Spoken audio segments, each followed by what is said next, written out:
I am working on my engine. I have already broken down the first engine that was in the track car that's outside. And today I'm going to be breaking down the engine that I bought for $700, and I'm going to be trying to see which one is better. Peep the Mazda fit. This thing has been my wear for every time I've been working on my car because it's the only thing that keeps me clean. Cannot forget the necessary things to put down on the concrete so my dad doesn't kill me for getting oil all over our driveway. This is what we're working with. Got a very professional work area back there. So let's get started. I have stored all of the engine parts in these totes, which have been super useful because you can write engine number 2, engine number 1. I tore down like 15% of the engine. We got mostly everything off. This one's entirely torn down. Eerie. We have everything torn apart in there. And no, to answer anyone's question, I do not have an engine stand. So this is what we're working with. What's this miscellaneous? Oh wait, I guess we could use. Yeah, that's kind of harder though. Is that? A little bit. Oh, I guess you're right. Oh yeah. There you go. Nice. Okay, so now that we have this flipped over, we need to undo all of these bolts right here. This is the oil sensor right here. Take that off. Take all these bolts off and then pry it off gently, and we should be able to get to the oil pickup and all that stuff. And once this is off, we can take the crankcase cover off, and that will allow us to take off all the chains and all the good stuff in there. And just manually turn them. Oh!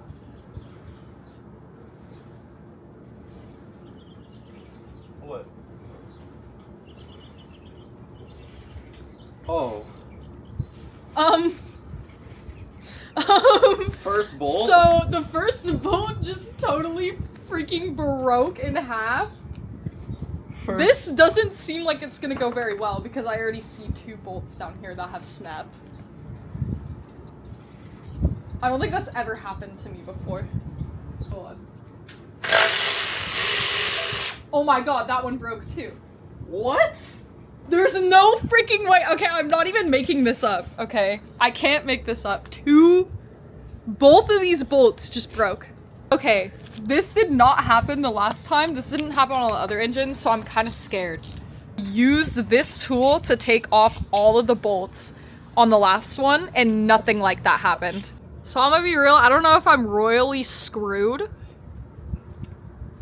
or like, if this is something that's fixable.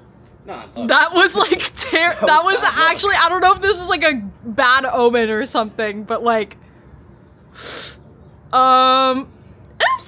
Okay, so engine oil pan is not looking so good. So I've noticed some things. There's some edges missing there, and I think over here somewhere too. That's not good. And there's a lot of RTV around the oil pan, so this is not a very good sign, but we're gonna work with what we have, you know. They RTV'd the damn bolts. There is so much RTV on these bolts. What the actual... So, got all the bolts removed. Of course, these 2 are stripped and broken. So we're gonna have to find a solution for that. I'm thinking that we're gonna have to pry this off with a flathead and then use some pliers to twist out the rest of the threads if they come out. That there's like a little bit of thread sticking out so that we can yoink those out as well.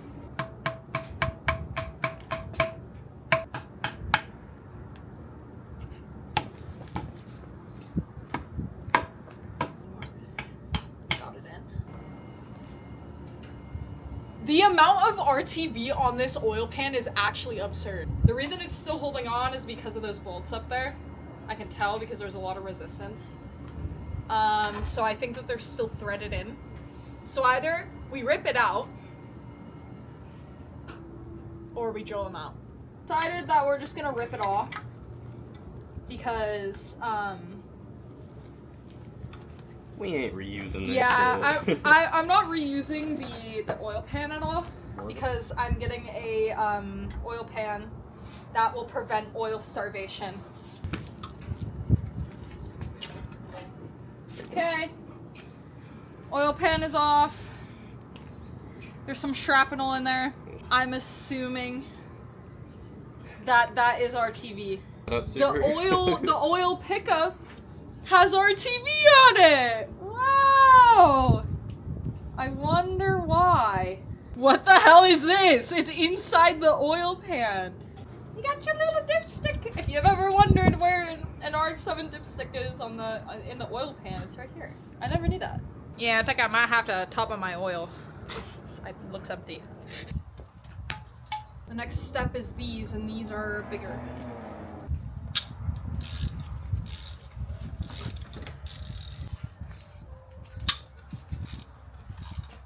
Loca genuinely. These have been actually really easy to break. Nice. When you're working on cars, guys, make sure that you have all the bolts loose, or else you might not be able to get something off. There you go. That's easy.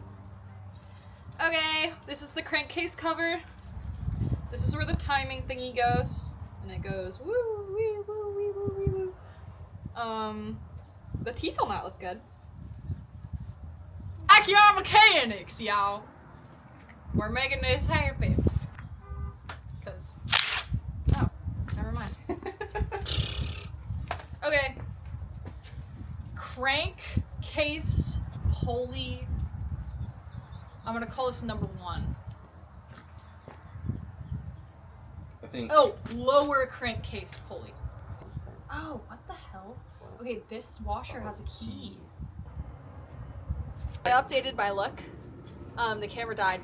So I got little clips for my hair so that it's not getting in my face anymore. Now that we took the chains off and the actual things that slot onto here that do the little spinny pulley woo thing, we're gonna take this off, which also attaches to the engine. And once we get this off, we can move on to the rear and those 18 bolts that hold the whole thing together, and they're crazy. You guys are gonna see how long they are. They're literally like this long. Literally the entire length of the engine, so that's pretty crazy. It's average. Huh? It's average. Yeah, it's average. Hey Google, what do I do if my bolts are shorter than 8 inches? We are calling this lower pulley. Is this the oil pump? No. There is no oil pump on this. The oil pump would have been here, I think. Or, no, on the opposite side over here. So we got this thing out, and this thing slots into the I'm trying to put this into perspective. I guess the front part of the engine, this is a part of the crankcase, and there's this little star thing that slots in there. That's supposed to come out. I just had it out a second ago, but that goes in there. There's also a little washer right here that we cannot forget about. That needs to be there. Riley, in like a month or 2, don't forget that. Working on cars is great, guys, because you can look at things and just like guess the size, and like half of the time you're right and half the time you aren't, but it's like a great feeling when you actually are right. What are we calling this? We are calling this behind the weight inner crankshaft assembly. Ow. I mean, it could come out, but who knows? You're gonna have oil. I do. Okay. You can hold it from inside of the,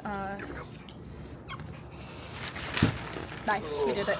Now we're... All the oil went in the tire. Oh, that's actually awesome. That's clutch. Now, it's time for the cool part, which is unbolting all 18 of these bolts. Finally to the part where we can start ripping this off. So, that's pretty exciting!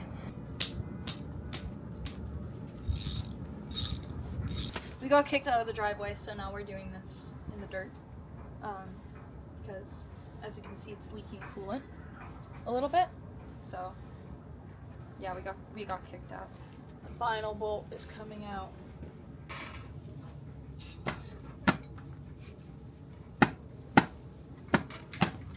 There you go. Come on! Wiggle, wiggle. Hey, group, team effort. Group And look effort. what we found, silicone. That's a fresh gasket. But there's right no there. scoring. Well, It's you don't know. Ew, that looks sludgy gross. What the heck is that? silicone. Is it silicone? Or is that just from the cooling Dirt. system? Dirt? I don't know. Rust. That's just built up. This is the first face we pulled off the engine. I don't really know what I'm looking for, if I'm being completely honest. But it just kind of looks interesting, for sure. It's got some marks right there. Flaking. Look Here. at the hair, though. Well, yeah, that, but also look. Flaking. Right You where it's don't Oh, want chafing. yeah. flaking Mm. at. This one's worse than the other Oh. one. This That- one is that's- worse.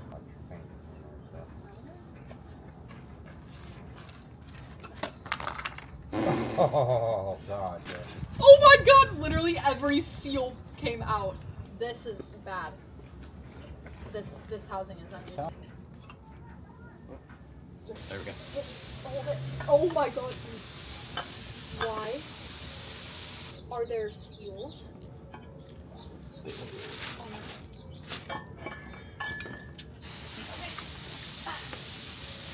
That's what I was wondering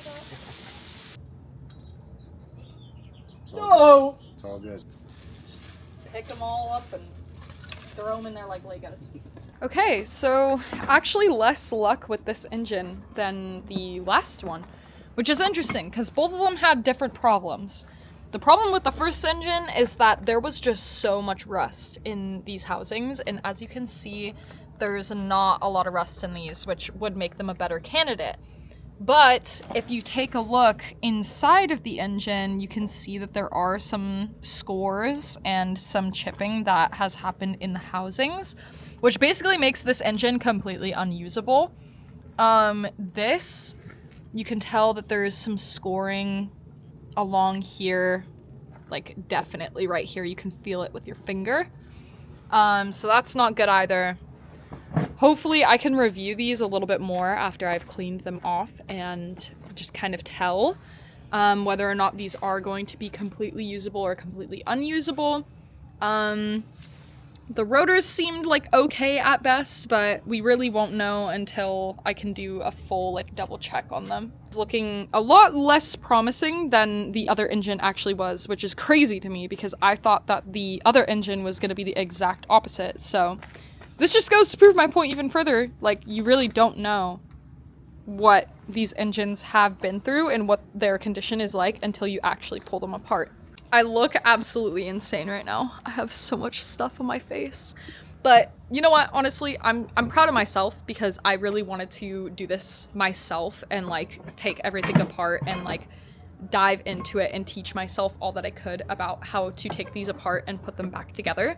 So I'm proud of myself. I'm gonna say it. I did this myself. I did this engine myself. I had my friend teach me the first time. I had help. I had help lifting the engine, but I'm not gonna count that. I literally took everything apart myself. So I'm taking credit for that. And I'm proud of myself. This engine is going to be rebuilt by me, and it will be good. And I'm gonna make sure it is.